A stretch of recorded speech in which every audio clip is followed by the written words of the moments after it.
Om Sri Maha Periyava Saranam. It was the time when Periyava was travelling in Maharashtra. A zamindar made all the necessary arrangements for Periyava's stay, leaving no room for any shortcomings. He appointed an employee to serve Maha Periyava. The young employee's name was Pawar. He served Maha Periyava with utmost sincerity and obedience. Periyava was satisfied and impressed by Pawar's service. When Periyava had to proceed on his journey, he asked the zamindar whether Pawar could accompany them. The zamindar was very happy, and it was a proud moment since one of his employees had been selected for serving Maha Periyava. The zamindar replied happily, "Please take him along with you. I will take care of his family and fulfill their necessities." Pawar need not worry about his family. From that day onwards, Pawar became one of the attendants of the mutt. It was night time and they had camped at a deserted place. The attendants of the mutt prepared and ate their dinner. Periyava had given strict instructions that all the attendants should be provided with sufficient food. Periyava inquired each and every attendant whether they had finished their dinner, and as they answered, Periyava went outside the camp. Pawar was given the duty to guard the camp. Since he did not know Tamil, Periyava inquired through gestures if he had finished his dinner. Pawar sadly nodded his head. Periyava called the manager of the mutt and asked him, "It is our duty to serve food on time to this person who has accompanied us with great belief. Why didn't you think of him? Even if he had not asked you for food, you could have inquired by gestures whether he ate his dinner.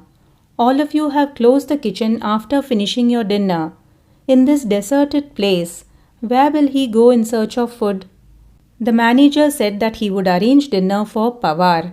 In a few minutes, a person arrived in a cycle. He came inside the camp. He had a small tiffin box with him. Upon inquiring, he mentioned that he had to supply food to a nearby place and on the way he had come for Periyava's darshan. The Kanchi Mahan requested him, "Can you provide food to this person?" The kind Mahan had requested an unknown person in order to provide food for his attendant. The person replied, "This box contains food for dinner. Please ask your attendant to eat it. I will arrange food in another place." He kept the tiffin box and went away. When the box was opened, there was North Indian food consisting of hot chapati and sabji. The kind-hearted Periyava smilingly requested Pawar to eat the food. Pawar was impressed because Periyava had requested food for him from a passer-by. After this incident, that person was never seen near the camp and he never came to collect his tiffin box. After Pawar became a permanent attendant, he felt that the Mahan was everything to him. It was Pawar's responsibility to take care of Maha Periyava until he went to sleep in his palanquin at night. After many years, Pawar's family arrived in Kanchipuram to meet Pawar. They stayed for 2 days in the mutt, and after experiencing a fulfilling darshan of Maha Periyava, they expressed their desire to visit Tirupathi. Periyava gave his consent and said, "They can definitely go to Tirupathi."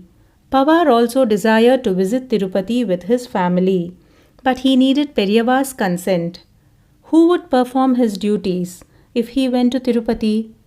But he had a small desire that he could go with his family and return within 1 day. With lots of hesitation, he expressed his desire to the Mahan. The Mahan said, "You want to see Balaji, isn't it? You can go." Pawar became very happy. It was Pawar's duty to close the Mahan's palanquin at night, and he was the first one to open the palanquin in the morning. Next day, arrangements had been made for his family's departure to Tirupathi. Pawar got ready to complete his morning duties. Early in the morning, when Pawar opened the screen of the Mahan's palanquin, he was shocked since the Mahan had given him the darshan of Lord Balaji. He could not believe his eyes. When Pawar prostrated to Maha Periyava, Periyava asked him, "Don't you know that Balaji is present here?" After 2 minutes of silence, Pawar joined his hands and replied, "I am not going with them to Tirupati." Pawar would have definitely questioned himself as follows: when the all-powerful Mahan is present here, what is the necessity to go somewhere in search of God? Periyava arranged to bless Pawar with the darshan of another god.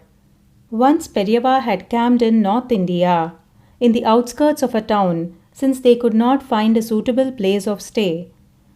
One evening, unexpectedly the Mahan started walking. Except Pawar, no one was given the permission to accompany Maha Periyava. They reached the foothills through a narrow path, and the Mahan started climbing the mountain. After a distance, a cave was found hidden among the trees and bushes. Only one person could enter the cave. The Mahan asked Pawar, "Will you go inside?"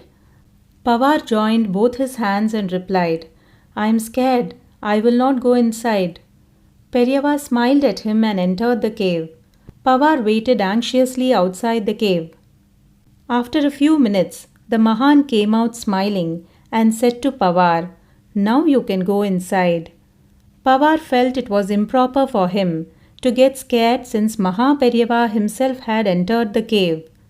Pawar entered the cave, which was very dark. Suddenly there was bright light, and he saw a stage in front of him.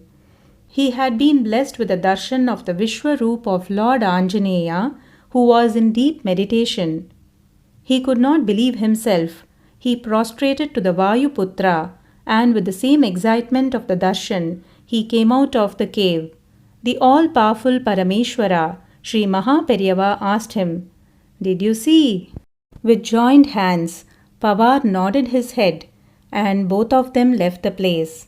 Hara Hara Shankara, Jaya Jaya Shankara.